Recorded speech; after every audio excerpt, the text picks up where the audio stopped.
Process server ಅಂದ್ರೆ ಏನು ಅಂತ ಕೇಳ್ತಾರೆ. ನ್ಯಾಯಾಲಯದ ಸಮನ್ಸ್ ಅಂದ್ರೆ ಏನು ಅಂತ ಕೇಳ್ತಾರೆ. ವಾರೆಂಟ್ ಅಂದ್ರೆ ಏನು ಅಂತ ಕೇಳ್ತಾರೆ. ನ್ಯಾಯಾಲಯದ ನೋಟಿಸ್ನ ಆ ವ್ಯಕ್ತಿಗೆ ಹೇಗೆ ತಲುಪಿಸ್ತೀರಾ ಅಂತ ಕೇಳ್ತಾರೆ. ಜೈ ಹಿಂದ್. ಮೈಸೂರು ಡಿಸ್ಟ್ರಿಕ್ಟ್ ಕೋರ್ಟ್ನಲ್ಲಿ 93 ಬೇರೆ ಬೇರೆ ಹುದ್ದೆಗಳಿಗೆ ಅರ್ಜಿಯನ್ನು ಕರೆದಿದ್ರು. ಇದರಲ್ಲಿ ಪಿಯೋನು, ಪ್ರೊಸೆಸ್ ಸರ್ವರ್, ಕಾಪಿಸ್ಟು, ಸ್ಟೆನೋಗ್ರಾಫರ್ ಈ ಹುದ್ದೆಗಳನ್ನು ಕರೆದಿದ್ರು. ಈಗಾಗಲೇ ಲಾಸ್ಟ್ ಡೇಟ್ ಮುಗ್ದಿದೆ. ಶಾರ್ಟ್ ಲಿಸ್ಟ್ ಯಾವಾಗ ಮಾಡ್ತಾರೆ, ಇಂಟರ್ವ್ಯೂಗೆ ಯಾವಾಗ ಕರೀತಾರೆ ಸರ್ ಅಂತ ತುಂಬಾ ಕಮೆಂಟ್ಗಳನ್ನ ಮಾಡ್ತಾ ಇದ್ರಿ. ಪಿಯೋನ್ ಮತ್ತೆ ಪ್ರೊಸೆಸ್ ಸರ್ವರ್ಗೆ 10th ಬೇಸ್ ಮೇಲೆ ಸೆಲೆಕ್ಷನ್ ಇರುತ್ತೆ. ಇದಕ್ಕೆ ಯಾವುದೇ ಎಕ್ಸಾಮ್ಸ್ ಇರಲ್ಲ. 10th ಅಲ್ಲಿ ಎಷ್ಟು ಮಾರ್ಕ್ಸ್ ನ ತಗೊಂಡಿರ್ತೀರಾ ಆ ಆಧಾರದ ಮೇಲೆ ಶಾರ್ಟ್ ಲಿಸ್ಟ್ ನ ಮಾಡಿ ನಿಮ್ಗೆ ಡಾಕ್ಯುಮೆಂಟ್ ವೆರಿಫಿಕೇಶನ್ ಮತ್ತೆ ಇಂಟರ್ವ್ಯೂಗೆ ಕರೀತಾರೆ. 10th ಅಲ್ಲಿ ಎಷ್ಟು ಜಾಸ್ತಿ ಮಾರ್ಕ್ಸ್ ಇರುತ್ತೆ ಅಷ್ಟು ಇಲ್ಲಿ ನಿಮ್ಗೆ ಸೆಲೆಕ್ಷನ್ ಚಾನ್ಸಸ್ ಜಾಸ್ತಿ ಇರುತ್ತೆ ಗೈಸ್. ಈಗ ಶಾರ್ಟ್ ಲಿಸ್ಟ್ ಪ್ರೊಸೆಸ್ ನಡೀತಾ ಇದೆ. ಇದಾದ್ಮೇಲೆ ಸೆಲೆಕ್ಷನ್ ಕ್ಯಾಂಡಿಡೇಟ್ಸ್ ನ ಡಾಕ್ಯುಮೆಂಟ್ ವೆರಿಫಿಕೇಶನ್ ಮತ್ತೆ ಇಂಟರ್ವ್ಯೂಗೆ ಕರೀತಾರೆ. 10 ಮಾರ್ಕ್ಸ್ಗೆ ಇಂಟರ್ವ್ಯೂನ ಮಾಡ್ತಾರೆ ಗೈಸ್.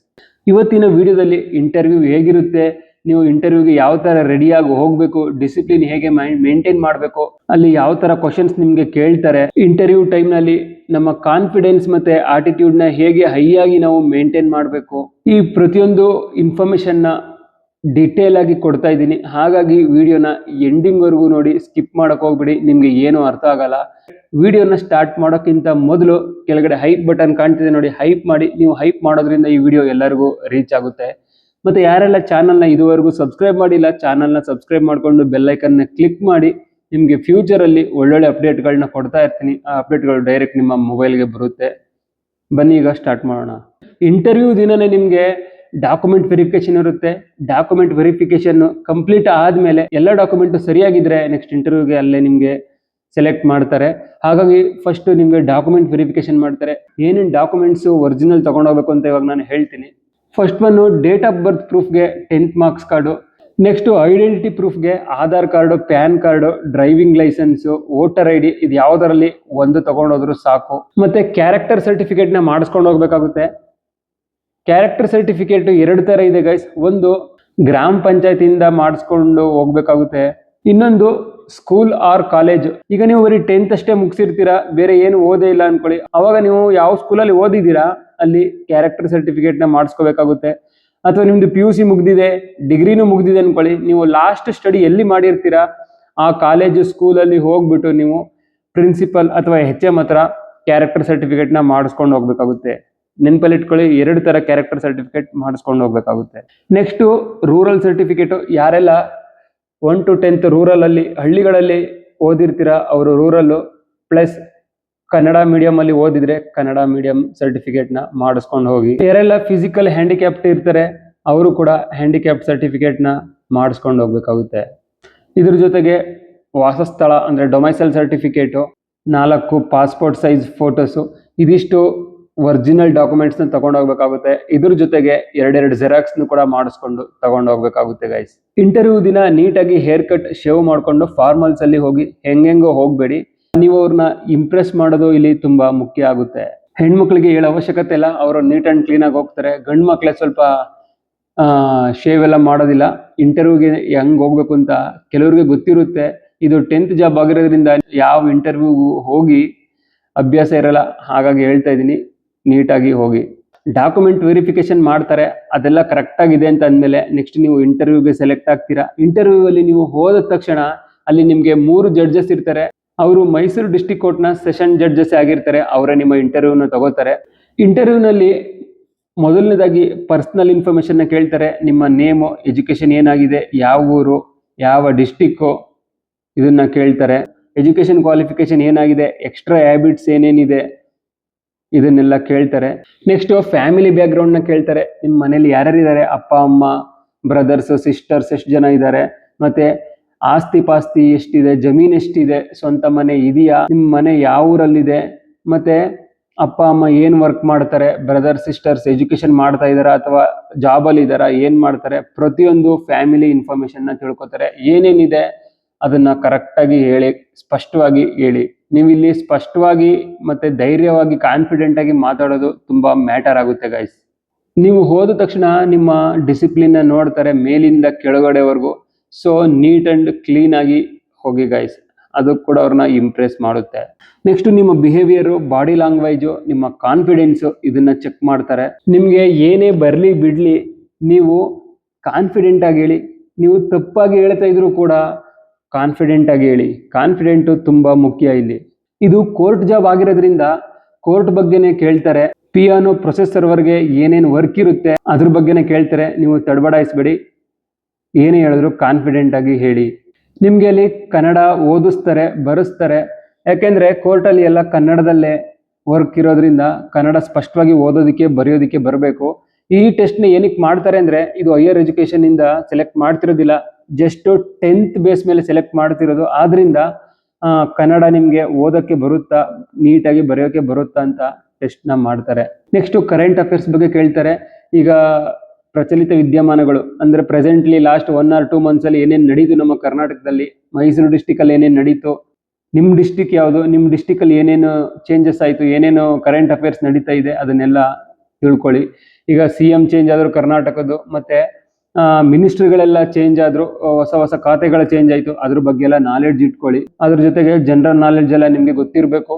ಮೈಸೂರು ಡಿಸ್ಟಿಕ್ ಬಗ್ಗೆ ಎಲ್ಲ ನಿಮ್ಗೆ ಗೊತ್ತಿರಲಿ. ಮೈಸೂರಿನ DC ಯಾರು, ಮತ್ತೆ ನಿಮ್ ಡಿಸ್ಟಿಕ್ DC ಯಾರು, ನಿಮ್ಮ ತಹಸೀಲ್ದಾರ್ ಯಾರು, ಅದ್ರ ಬಗ್ಗೆ ಎಲ್ಲ ನಾಲೆಡ್ಜ್ ಇರಬೇಕು. ಮೈಸೂರು ಡಿಸ್ಟಿಕ್ ಕೋರ್ಟ್ ಅಲ್ಲಿ ಎಷ್ಟು ಜಡ್ಜಸ್ ಇರ್ತಾರೆ ಇದೆಲ್ಲ ಗೊತ್ತಿರಬೇಕು. ಮೈಸೂರು ಕೋರ್ಟ್ ಅಲ್ಲಿ 3 ಸೆಷನ್ ಜಡ್ಜಸ್ ಇರ್ತಾರೆ, ಇದು ನಿಮ್ಗೆ ಗೊತ್ತಿರಬೇಕು. ಜನರಲ್ ನಾಲೆಡ್ಜ್ ಕರೆಂಟ್ ಅಫೇರ್ಸ್ ಗೊತ್ತಿರಬೇಕು ಅಂದ್ಬಿಟ್ಟು ಇಷ್ಟು ದೊಡ್ಡ ಬುಕ್ ತಗೊಂಡು ಓದ್ತಾ ಕೂತ್ಕೊಬಿಡ್ಬೇಡಿ. ನಾರ್ಮಲ್ ಆಗಿ ಲಾಸ್ಟ್ 2 months ಕರೆಂಟ್ ಅಫೇರ್ಸ್ ಮತ್ತೆ ನಾರ್ಮಲ್ ಆಗಿ ಜನರಲ್ ನಾಲೆಡ್ಜ್ ಬಗ್ಗೆ ಗೊತ್ತಿದ್ರೆ ಸಾಕು. ಮೇನ್ ಆಗಿ ಕನ್ನಡ ಓದೋದಕ್ಕೆ ಬರೆಯೋದಕ್ಕೆ ಸ್ಪಷ್ಟವಾಗಿ ಬರಬೇಕು. ಅವ್ರು ಏನೇ ಕೇಳಲಿ ಸ್ಪಷ್ಟವಾಗಿ ಮತ್ತೆ ಧೈರ್ಯವಾಗಿ ಕಾನ್ಫಿಡೆಂಟ್ ಆಗಿ ಆನ್ಸರ್ನ ಮಾಡಬೇಕಾಗುತ್ತೆ. ಇಂಟರ್ವ್ಯೂನ ಯಾರು ತಗೋತಾರೆ ಅಂತ ನಿಮಗೆ ಇಲ್ಲಿ ಒಂದು ಡೌಟ್ ಬರ್ತಿರ್ಬೋದು. ಇಂಟರ್ವ್ಯೂನ ಡಿಸ್ಟಿಕ್ ಕೋರ್ಟ್ನ ಜಡ್ಜಸ್ ತಗೋತಾರೆ. ಮೈಸೂರಲ್ಲಿ 3 ಸೆಷನ್ ಜಡ್ಜಸ್ ಇರ್ತಾರೆ ಅಂತ ಹೇಳ್ದೆ ಅವಾಗಲೇ, ಅವರೇ ನಿಮಗೆ ಇಂಟರ್ವ್ಯೂನ ತಗೋತಾರೆ. ಪ್ರತಿ ಡಿಸ್ಟಿಕ್ ಕೋರ್ಟ್ನಲ್ಲೂ 2 ರಿಂದ 3 ಸೆಷನಲ್ ಜಡ್ಜಸ್ ಇದ್ದೇ ಇರ್ತಾರೆ, ಇದು ನಿಮಗೆ ಗೊತ್ತಿರಬೇಕು. ಪಿಯೋನ್ ಹುದ್ದೆಗಳಿಗೆ ಏನೇನು ಕ್ವಶನ್ಸ್ನ ಕೇಳ್ಬೋದು ಅನ್ನೋದ್ರ ಬಗ್ಗೆ ತಿಳ್ಕೊಳ್ಳೋಣ. ಫಸ್ಟ್ ಒನ್ ನಿಮ್ಮ ಕ್ವಾಲಿಫಿಕೇಶನ್ ಕೇಳ್ತಾರೆ, ಮತ್ತೆ ನೀವು ಎಲ್ಲಿ ಕೆಲಸ ಮಾಡ್ತಿದ್ದೀರಾ ಅಟ್ ಪ್ರೆಸೆಂಟ್ ಅಥವಾ ಸ್ಟಡಿ ಮಾಡ್ತಿದ್ದೀರಾ ಅಂತ ಕೇಳ್ತಾರೆ. ಕರ್ನಾಟಕದ ಫೈನಾನ್ಸ್ ಮಿನಿಸ್ಟರ್ ಯಾರು, ಅದ್ರ ಜೊತೆಗೆ ಇವಾಗ ಹೊಸದಾಗಿ CM ಚೇಂಜ್ ಆದ್ಮೇಲೆ ಯಾವ ಖಾತೆಗಳು ಯಾರ್ಯಾರಿಗೆ ಹೋಗಿದೆ, ಯಾರ್ಯಾರು ಚೇಂಜ್ ಆಗಿದ್ರೆ ಇದ್ರ ಬಗ್ಗೆನೂ ತಿಳ್ಕೊಳ್ಳಿ. ಕರ್ನಾಟಕದ ಸಂಪುಟ ಸಚಿವರ ಬಗ್ಗೆ. ಹೈಕೋರ್ಟ್ ಜಡ್ಜ್ ಯಾರು ಅಂತ ಕೇಳ್ತಾರೆ. ಕರ್ನಾಟಕದ ಹೈಕೋರ್ಟ್ ಜಡ್ಜ್ ಯಾರು. ರಾಷ್ಟ್ರಪತಿ ಯಾರು ಅಂತ ಕೇಳ್ತಾರೆ. ಯಾಕೆಂದ್ರೆ ಎಷ್ಟೋ ಮಕ್ಕಳಿಗೆ ರಾಷ್ಟ್ರಪತಿ ಯಾರು, ನಮ್ಮ ಭಾರತದ ರಾಷ್ಟ್ರಪತಿ ಯಾರು ಅಂತಾನೆ ಗೊತ್ತಿರಲ್ಲ, ದ್ರೌಪದಿ ಮುರ್ಮು. ಹಾಗಾಗಿ ಇದ್ರ ಬಗ್ಗೆನೂ ನಾಲೆಡ್ಜ್ ಇರಬೇಕು. ಪ್ರಧಾನಮಂತ್ರಿ ಯಾರು ಅಂತ ಕೇಳ್ಬಿಡ್ತಾರೆ. ಮತ್ತೆ ಕೇಂದ್ರ ಗೃಹ ಸಚಿವ ಯಾರು, ಕರ್ನಾಟಕದ ಗೃಹ ಸಚಿವ ಯಾರು, ಇದನ್ನೆಲ್ಲ ಕೇಳ್ತಾರೆ. ಯಾಕೆಂದ್ರೆ ಹೋಮ್ ಮಿನಿಸ್ಟರ್ ಅಂಡರಲ್ಲೇ ಆಲ್ಮೋಸ್ಟ್ ಎಲ್ಲ ಜಾಬ್ಗಳನ್ನ ರಿಲೀಸ್ ಮಾಡೋದು, ಹಾಗಾಗಿ ಹೋಮ್ ಮಿನಿಸ್ಟರ್ ಬಗ್ಗೆನೂ ಗೊತ್ತಿರಬೇಕು. ನೀವು ಅಪ್ಲೈ ಮಾಡಿರೋ ಜಾಬ್ನ ಕೆಲಸ ಏನು ಅಂತ ಕೇಳ್ತಾರೆ, ಇದು ಗೊತ್ತಿರಬೇಕು. ಪಿಯಾನ್ಗೆ ಏನೇನು ವರ್ಕ್ ಇರುತ್ತೆ ಅಂತ ತಿಳ್ಕೊಳ್ಳೋಣ.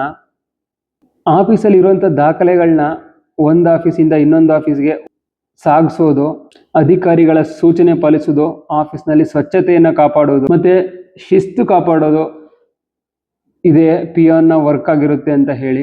ಮೇಯ್ನ್ ಆಗಿ ಆಫೀಸ್ ರೆಕಾರ್ಡ್ಸ್ನ ಒಂದು ಕಡೆಯಿಂದ ಇನ್ನೊಂದು ಕಡೆಗೆ, ಒಂದು ಟೇಬಲಿಂದ ಇನ್ನೊಂದು ಟೇಬಲ್ಗೆ ಶಿಫ್ಟ್ ಮಾಡೋದೇ ಪಿಯಾನ್ದು ಕೆಲಸ ಆಗಿರುತ್ತೆ. ಅದ್ರ ಜೊತೆಗೆ ಆಫೀಸಲ್ಲಿ ಕ್ಲೀನ್ ಮೇಂಟೆನೆನ್ಸ್ ಮಾಡೋದು, ಡಿಸಿಪ್ಲಿನ್ ಆಗಿ ಇರೋದು, ಇದೇ ವರ್ಕ್ ಆಗಿರುತ್ತೆ ಗೈಸ್. ಮತ್ತೆ ಸಮಯ ಪಾಲನೆ ಮುಖ್ಯವೇ ಅಂತ ಕೇಳ್ತಾರೆ. ಟೈಮ್ ಸೆನ್ಸ್ ಮುಖ್ಯನಾ ಇಲ್ವಾ ಅಂತ. ಹೌದು ಸರ್, ಸಮಯ ಪಾಲನೆ ತುಂಬಾ ಮುಖ್ಯ. ಆಫೀಸ್ ಟೈಮಲ್ಲಿ ಟೈಮ್ ಸೇವ್ ಮಾಡಬೇಕಾಗುತ್ತೆ ಅಂತ ನೀವು ಹೇಳಿ. ನಿಮ್ಮ ಸ್ಟ್ರೆಂತ್ ಏನು ಅಂತ ಕೇಳ್ತಾರೆ, ಅವಾಗ ಏನು ಹೇಳ್ತೀರಾ? ಸರ್, ಹಾನೆಸ್ಟ್ ಆಗಿ ಮತ್ತೆ ಪ್ರಾಮಾಣಿಕವಾಗಿ ವರ್ಕ್ನ ಮಾಡ್ತೀನಿ, ಹಾರ್ಡ್ ವರ್ಕ್ನ ಮಾಡ್ತೀನಿ ಸರ್ ಅಂತ ಹೇಳಿ. ಇಷ್ಟೇ ಸಾಕು, ಸಿಂಪಲ್ ಆಗಿ ಹೇಳಿ. ಅವ್ರು ಏನೇ ಕೇಳ್ತಾರೆ ಸಿಂಪಲ್ ಆಗಿ ಆನ್ಸರ್ ಮಾಡಿ, ಜಾಸ್ತಿ ಕತೆಗಳನ್ನ ಹೊಡೆಯಕ್ಕೆ ಹೋಗ್ಬೇಡಿ. ಮತ್ತೆ ಕೋರ್ಟ್ ಅಂದ್ರೆ ಏನು ಅಂತ ಕೇಳ್ತಾರೆ. ನ್ಯಾಯಾಲಯ ಅಂದ್ರೆ ಏನು, ಅದ್ರ ಬಗ್ಗೆ ನೀವೇನ್ ತಿಳ್ಕೊಂಡಿದ್ದೀರಾ ಅಂತ ಕೇಳ್ತಾರೆ. ಅವಾಗ ಏನ್ ಹೇಳ್ತೀರಾ? ನ್ಯಾಯ ನೀಡುವ ಹಾಗೂ ಕಾನೂನು ಸಂಬಂಧ ಪ್ರಕರಣಗಳನ್ನು ವಿಚಾರ ಮಾಡುವ ಒಂದು ಸರ್ಕಾರಿ ಸಂಸ್ಥೆ ಅಂತ ಹೇಳಿ. ಇಷ್ಟ ಹೇಳಿದ್ರೆ ಸಾಕು, ಇದನ್ನೇ ಕೋರ್ಟ್ ಅಂತೀವಿ. ಭಾರತದ ಸಂವಿಧಾನ ಶಿಲ್ಪಿ ಯಾರು, ಇದು ಯಾವಾಗ ಜಾರಿಗೆ ಬಂತು, ಇದ್ರ ಬಗ್ಗೆ ಎಲ್ಲ ಕೇಳ್ತಾರೆ. ಭಾರತದ ಕಾನೂನು ವ್ಯವಸ್ಥೆ ಬಗ್ಗೆ ಸ್ವಲ್ಪ ನಾಲೆಡ್ಜ್ ಇರಲಿ. ಭಾರತದ ರಾಷ್ಟ್ರಗೀತೆ ಯಾವುದು, ಭಾರತದ ರಾಷ್ಟ್ರಗಾನ ಯಾವುದು, ಹೇಳಿ ನೋಡೋಣ. ರಾಷ್ಟ್ರಗೀತೆ ಯಾವುದು, ರಾಷ್ಟ್ರಗಾನ ಯಾವುದು ಅಂತ. ಎಷ್ಟೋ ಮಕ್ಕಳಿಗೆ ಇದೇ ಕನ್ಫ್ಯೂಸ್. ರಾಷ್ಟ್ರಗೀತೆ ಅಂದ್ರೇನು, ರಾಷ್ಟ್ರಗಾನ ಅಂದ್ರೇನು ಅಂತ ಗೊತ್ತಿರಲ್ಲ. ಭಾರತದ ರಾಷ್ಟ್ರೀಯ ಗೀತೆ ಅಂದ್ರೆ ಒಂದೇ ಮಾತರಂ, ರಾಷ್ಟ್ರೀಯ ಗಾನ ಅಂದ್ರೆ ಜನಗಣಮನ. ಇದು ಕನ್ಫ್ಯೂಸ್ ಆಗುತ್ತೆ. ಗೀತೆ ಮತ್ತು ಗಾನ ಇದು ನೆನಪಿರ್ಲಿ. ಇಂಥ ಚಿಕ್ಕ ಕ್ವಶನ್ಗಳನ್ನ ಕೇಳ್ತಾರೆ, ಇದನ್ನೇ ಹೇಳಕ್ ಬರೋದಿಲ್ಲ ನಮ್ಗೆ. ನೀವು ಒತ್ತಡದಲ್ಲಿ ಹೇಗೆ ಕೆಲಸ ಮಾಡ್ತೀರಾ ಅಂತ ಕೇಳ್ತಾರೆ. ಸರ್ ಒತ್ತಡದಲ್ಲಿ ಕಾಮಾಗಿ ಶಾಂತವಾಗಿ ಕೆಲಸ ಮಾಡ್ತೀನಿ ಅಂತ ಹೇಳಿ. ಹಿರಿಯ ಅಧಿಕಾರಿಗಳೊಂದಿಗೆ ಹೇಗೆ ವರ್ತಿಸುತ್ತೀರಾ ಅಂತ ಕೇಳ್ತಾರೆ. ಸರ್ ಡಿಸಿಪ್ಲಿನ್ ಆಗಿ ಅವ್ರ ಜೊತೆ ರೆಸ್ಪೆಕ್ಟ್ಫುಲ್ ಆಗಿ ನಾನು ವರ್ತಿಸ್ತೀನಿ ಅಂತ ಹೇಳಿ. ಪಬ್ಲಿಕ್ ಜೊತೆಗೆ ಹೇಗೆ ವರ್ತಿಸ್ತೀರಾ? ಕೆಲವೊಂದ್ಸಲಿ ಅವರೆಲ್ಲ ಬರ್ತಾರೆ, ರೇಗಾಡ್ತಾರೆ, ಕೂಗಾಡ್ತಾರೆ, ನಿಮ್ ಜೊತೆ ಜಗಳ ಮಾಡ್ತೀರಾ, ಅವಾಗ ಹೇಗೆ ಮಾತಾಡ್ತೀರಾ, ಅವ್ರ ಜೊತೆ ಹೇಗೆ ರೆಸ್ಪಾನ್ಸ್ ಮಾಡ್ತೀರಾ ಅಂತ ಕೇಳ್ತಾರೆ. ಸರ್ ಶಾಂತವಾಗಿ ವರ್ತನೆ ಮಾಡ್ತೀನಿ, ಅವ್ರ ಜೊತೆ ನಾನು ಯಾವುದೇ ಜಗಳ ಮಾಡಕ್ ಹೋಗಲ್ಲ, ನಾನು ಗೌರ್ಮೆಂಟ್ ಸರ್ವೆಂಟ್, ಅವ್ರು ಹೇಗೆ ವರ್ತನೆ ಮಾಡ್ಲಿ ನಾನು ಶಾಂತವಾಗಿ ಅವ್ರಿಗೆ ಆನ್ಸರ್ನ ಮಾಡ್ತೀನಿ ಅಂತ ಹೇಳಿ. ದಾಖಲೆಗಳನ್ನು ಹೇಗೆ ನಿರ್ವಹಿಸ್ತೀರಾ, ಹೇಗೆ ಮೇಂಟೈನ್ ಮಾಡ್ತೀರಾ ಅಂದ್ರೆ, ಸರ್ ದಾಖಲೆಗಳನ್ನ ಸೇಫ್ ಆಗಿ ಸುರಕ್ಷಿತವಾಗಿ ನಾನು ಮೇಂಟೈನ್ ಮಾಡ್ತೀನಿ ಅಂತ ಹೇಳಿ. ಸರ್ಕಾರಿ ಉದ್ಯೋಗದ ಮಹತ್ವ ಏನು ಅಂತ ಕೇಳ್ತಾರೆ. ಜನಸೇವೆ ಹಾಗೂ ಆಡಳಿತವನ್ನು ಸುಗಮವಾಗಿ ಮಾಡೋದೇ ಇದರ ಉದ್ದೇಶ. ಇನ್ನೊಂದಿಷ್ಟು ಕಾಮನ್ ಕ್ವಶನ್ಗಳನ್ನ ಕೇಳ್ತಾರೆ. ನಿಮ್ಗೆ ಟ್ರಾನ್ಸ್ಫರ್ ಆದ್ರೆ ಬೇರೆ ಕಡೆ ಹೋಗ್ತೀರಾ ಅಥವಾ ಇಲ್ಲೇ ಇರಕ್ ಟ್ರೈ ಮಾಡ್ತೀರಾ ಅಂತ ಕೇಳ್ತಾರೆ. ಅವಾಗ ಏನ್ ಹೇಳ್ತೀರಾ? ಸರ್ ಟ್ರಾನ್ಸ್ಫರ್ ಆದ್ರೆ ಹೋಗ್ತೀನಿ, ಯಾಕೆಂದ್ರೆ ಸರ್ಕಾರದ ಆದೇಶ ಪಾಲನೆ ಮಾಡೋದು ನನ್ನ ಕರ್ತವ್ಯ ಆಗಿರುತ್ತೆ, ಹಾಗಾಗಿ ನಾನು ಹೋಗ್ತೀನಿ ಅಂತಾನೆ ಹೇಳ್ಬೇಕಾಗುತ್ತೆ. ಇದರಲ್ಲಿ ನಿಮ್ ಡಿಸಿಪ್ಲಿನ್ ಅವ್ರಿಗೆ ಗೊತ್ತಾಗುತ್ತೆ, ಅದನ್ನ ಚೆಕ್ ಮಾಡ್ತಾರೆ. ಪ್ರಾಮಾಣಿಕತೆ ಅಂದರೆ ಏನು ಅಂತ ಕೇಳ್ತಾರೆ. ಮತ್ತೆ ಭಾರತದ ರಾಷ್ಟ್ರೀಯ ಪಕ್ಷಿ, ರಾಷ್ಟ್ರೀಯ ಪ್ರಾಣಿ, ರಾಷ್ಟ್ರೀಯ ಮರ, ರಾಷ್ಟ್ರೀಯ ಹಣ್ಣು ಯಾವುದು ಅಂತ ಕೇಳ್ತಾರೆ. ಇದ್ರ ಬಗ್ಗೆ ಎಲ್ಲ ನಿಮ್ಗೆ ಗೊತ್ತಿರಬೇಕು. ಇಂಡಿಪೆಂಡೆನ್ಸ್ ಡೇ ಯಾವಾಗ, ರಿಪಬ್ಲಿಕ್ ಡೇ ಯಾವಾಗ, ಕರ್ನಾಟಕ ರಾಜ್ಯೋತ್ಸವ ಯಾವಾಗಿರುತ್ತೆ, ಇದೆಲ್ಲ ತಿಳ್ಕೊಂಡಿರಿ. ದಾಖಲೆಗಳು ಕಳೆದೋದ್ರೆ ಏನ್ ಮಾಡ್ತೀರಾ, ರಜೆಗೆ ಅಪ್ಲೈ ಹೇಗ್ ಮಾಡ್ತೀರಾ, ಇದನ್ನು ಕೇಳ್ತಾರೆ. ಮತ್ತೆ ಕೆಲವೊಂದು ಪರಿಸ್ಥಿತಿ ಆಧಾರಿತ ಪ್ರಶ್ನೆಗಳನ್ನು ಕೂಡ ಕೇಳ್ತಾರೆ.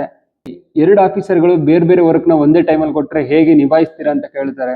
ಅದನ್ನೇ ಹೇಳಿ, ಪರಿಸ್ಥಿತಿನ ನಾನು ಶಾಂತವಾಗಿ ಹ್ಯಾಂಡಲ್ ಮಾಡಿಕೊಂಡು ನಿಧಾನವಾಗಿ ಎರಡು ವರ್ಕ್ನ ಒಂದಾದ್ಮೇಲೆ ಒಂದು ಮಾಡ್ತೀನಿ ಅಂತ. ಎಕ್ಸ್ಟ್ರಾ ವರ್ಕ್ನ ಮಾಡ್ಬೇಕಾಗುತ್ತೆ, ಅವಾಗ ಏನ್ ಮಾಡ್ತೀರಾ ಅಂತ ಕೇಳ್ತಾರೆ. ಸರ್ ನಾನು ಕೆಲವೊಂದ್ಸಲ ಎಕ್ಸ್ಟ್ರಾ ವರ್ಕ್ ಮಾಡ್ಬೇಕಾಗಿ ಬಂದ್ರೆ ಮಾಡ್ತೀನಿ ಅಂತ ಹೇಳಿ. ರಹಸ್ಯ ಮಾಹಿತಿನ ಹೇಗೆ ಕಾಪಾಡುತ್ತೀರಾ? ಕೆಲವೊಂದು ಡಾಕ್ಯುಮೆಂಟ್ಸ್ ಎಲ್ಲ ತುಂಬಾ ಸೀಕ್ರೆಟ್ ಆಗಿ ಮೇಂಟೈನ್ ಮಾಡಬೇಕಾಗುತ್ತೆ. ಅದನ್ನ ನಾನು ಸರಿ ಯಾವುದೇ ಕಾರಣಕ್ಕೂ ಪಬ್ಲಿಕ್ಗೆ ಲೀಕ್ ಆಗದಿರಂಗೆ ಕಾಪಾಡ್ತೀನಿ, ಅದನ್ನ ಸೀಕ್ರೆಟ್ ಆಗಿ ಮೇಂಟೈನ್ ಮಾಡ್ತೀನಿ ಅಂತ ಹೇಳಿ. ಅದರಲ್ಲೇ ನಿಮ್ಮ ಪ್ರಾಮಾಣಿಕತೆ ಗೊತ್ತಾಗುತ್ತೆ. ಇದಿಷ್ಟು ಆಯ್ತು ಪಿಯಾನ್ಗೆ ಯಾವ ತರ ಕ್ವಶನ್ಸ್ ನ ಕೇಳ್ತಾರೆ ಅಂತ. ಇವಾಗ ಪ್ರೊಸೆಸ್ ಸರ್ವರ್ ಬಗ್ಗೆ ತಿಳ್ಕೊಳ್ಳೋಣ. ಇದರಲ್ಲೂ ಅಷ್ಟೇ ಪರ್ಸನಲ್ ಇನ್ಫಾರ್ಮೇಶನ್ ಎಲ್ಲ ಸೇಮ್ ಕೇಳ್ತಾರೆ.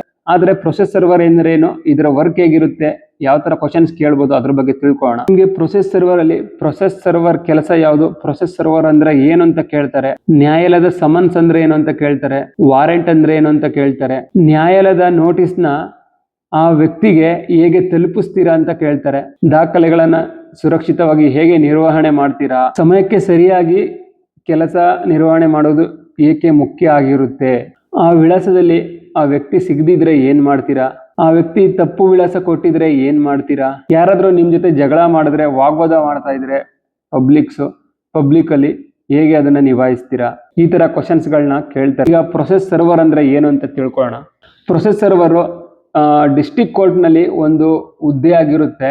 ಕೆಲಸ ಏನು, ಪ್ರೊಸೆಸ್ ಸರ್ವರ್ ಅಂದ್ರೆ ಏನು ಅಂದ್ರೆ, ನ್ಯಾಯಾಲಯದ ಆದೇಶಗಳು, ಸಮನ್ಸ್, ನೋಟಿಸು, ವಾರೆಂಟು ಹಾಗೂ ಇತರ ಕಾನೂನು ದಾಖಲೆಗಳನ್ನು ಸಂಬಂಧಪಟ್ಟ ವ್ಯಕ್ತಿಗೆ ತಲುಪಿಸೋದು ಪ್ರೊಸೆಸ್ ಸರ್ವರ್ ಕೆಲಸ ಆಗಿರುತ್ತೆ. ವರ್ಕ್ ಆಫೀಸ್ ಅಷ್ಟೇ ಅಲ್ಲ, ಔಟ್ಡೋರ್ ಅಂದ್ರೆ ಔಟ್ಸೈಡ್ ಅಲ್ಲಿ ಪಬ್ಲಿಕ್ ಅಲ್ಲೂ ಕೂಡ ಇದ್ರ ಕೆಲಸ ಇರುತ್ತೆ. ಈಗ ಕೋರ್ಟ್ ಅಲ್ಲಿ ಯಾರಿಗಾದ್ರೂ ಸಮನ್ಸ್, ನೋಟಿಸ್ ನ ಜಾರಿ ಮಾಡ್ತಾರೆ, ಆ ಅಡ್ರೆಸ್ಗೆ ನೀವು ಇದನ್ನ ಆ ನೋಟಿಸ್ ಸಮನ್ಸ್ ನ ತಗೊಂಡೋಗಿ ತಲುಪಿಸ್ಬೇಕಾಗುತ್ತೆ. ಸಮನ್ಸ್ ಅಂದ್ರೆ ಏನು ಅಂತ ಯೋಚನೆ ಮಾಡ್ತಾ ಇದ್ದೀರಾ? ನ್ಯಾಯಾಲಯ ಒಬ್ಬ ವ್ಯಕ್ತಿಗೆ ಇದೇ ಡೇಟ್ಗೆ ಇದೇ ಟೈಮ್ಗೆ ಕೋರ್ಟ್ಗೆ ಹಾಜರಾಗಬೇಕು ಅಂತ ತಿಳಿಸಿರುತ್ತೆ. ಆ ಆದೇಶವನ್ನೇ ನಾವು ಸಮನ್ಸ್ ಅಂತ ಹೇಳ್ತೀವಿ. ಅರ್ಥ ಆಯ್ತಾ ಸಮನ್ಸ್ ಅಂದ್ರೆ? ಈಗ ವಾರೆಂಟ್ ಅಂದ್ರೆ ಏನಂತ ತಿಳ್ಕೊಳ್ಳೋಣ. ಒಬ್ಬ ವ್ಯಕ್ತಿಯನ್ನ ಬಂಧಿಸಲು, ನ್ಯಾಯಾಲಯಕ್ಕೆ ಹಾಜರುಪಡಿಸಲು, ಕೆಲವೊಮ್ಮೆ ಆಸ್ತಿ ಜಪ್ತಿ ಮಾಡಲು ಅಥವಾ ಸರ್ಚ್ ಮಾಡಲು ಲಿಖಿತ ರೂಪದಲ್ಲಿ ಕೋರ್ಟ್ ಇಂದ ಜಾರಿ ಮಾಡಿರ್ತಾರೆ, ಅದನ್ನ ವಾರೆಂಟ್ ಅಂತಾರೆ. ಫಾರ್ ಎಕ್ಸಾಂಪಲ್, ಯಾರಿಗಾದ್ರೂ ಕೋರ್ಟ್ ಇಂದ ಸುಮಾರು 4-5 ಸಲ ಸಮನ್ಸ್ ಕಳಿಸಿದ್ರು, ಹಾಜರಾಗಬೇಕು ನೀವು ಈ ಡೇಟ್ಗೆ ಈ ಟೈಮ್ಗೆ ಅಂತ, ಅವರು ಬಂದಿರಲ್ಲ, ಅಂತವ್ರ ವಿರುದ್ಧ ಅರೆಸ್ಟ್ ವಾರೆಂಟ್ ನ ಜಾರಿ ಮಾಡ್ತಾರೆ. ಅರ್ಥ ಆಯ್ತಲ್ಲ ವಾರೆಂಟ್ ಅಂದ್ರೇನು, ಸಮನ್ಸ್ ಅಂದ್ರೇನು ಅಂತ. ಇದೆಲ್ಲ ಸರ್ವರ್ ಪ್ರೊಸೆಸ್ ಇಂಟರ್ವ್ಯೂಗೆ ಬರೋರಿಗೆ ಗೊತ್ತಿರಬೇಕಾಗುತ್ತೆ. ಮತ್ತೆ ಸರ್ವರ್ ಪ್ರೊಸೆಸ್ ಅಲ್ಲಿ ಪಿಯಾನ್ಗೆ ನಾನು ಇವಾಗ ಏನ್ ಹೇಳಿದೆ, ಏನೇನು ಅದ್ರ ಜೊತೆಗೆ ಅದ್ರ ಜೊತೆಗೆ ಜನರಲ್ ಕ್ವಶನ್ಸ್ ಗಳು ಏನೇನು ಕೇಳ್ತಾರೆ ಅಂತ, ಸೇಮ್ ಸರ್ವರ್ ಪ್ರೊಸೆಸರ್ಗೂ ಅದೇ ತರ ಕ್ವಶನ್ಸ್ ನ ಕೇಳ್ತಾರೆ.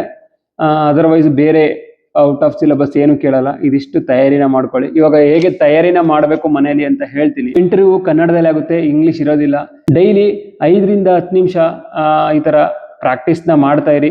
ಕನ್ನಡಿ ಮುಂದೆ ನಿಂತ್ಕೊಂಡು ಅವ್ರೇನು ಕ್ವಶನ್ಗಳು ಕೇಳ್ತಾರೆ ನಾನು ಹೆಂಗೆ ಆನ್ಸರ್ ಮಾಡಬೇಕು ಅನ್ನೋದನ್ನ ಡೈಲಿ 5 ನಿಮಿಷ ಆದರೂ ಪ್ರಾಕ್ಟೀಸ್ ಮಾಡಿ. ಇದರಿಂದ ನಿಮಗೆ ಒಂದು ಕಾನ್ಫಿಡೆನ್ಸ್ ಬರುತ್ತೆ ಗೈಸ್.